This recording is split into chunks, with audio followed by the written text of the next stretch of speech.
রাস্তে কিছু দেন, কতদিন কিছু খাই না, আল্লাহ রাস্তে কিছু দেন, আপনারা কই সবাই?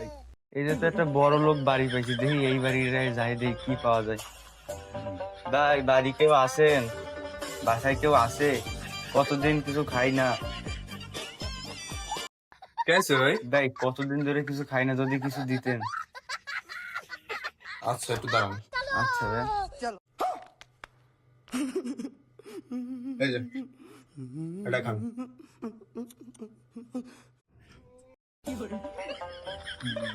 ভাইয়া বাসায় কি অ্যান্ড্রয়েড মোবাইল আছে? কেন? একটু গোপাল ভাঁড় বা একটু কাকলি ভাঁড় যদি দেখতাম আর খাইতাম। তুমি আইসুস ভিক্ষা করতে দেশি আবার তুই অ্যান্ড্রয়েড চাই অ্যাপেল সার্ভার গোপাল ও বাবা, বাবা গো, ওরা কি আমায় মার্ডার করতে চেয়েছিল?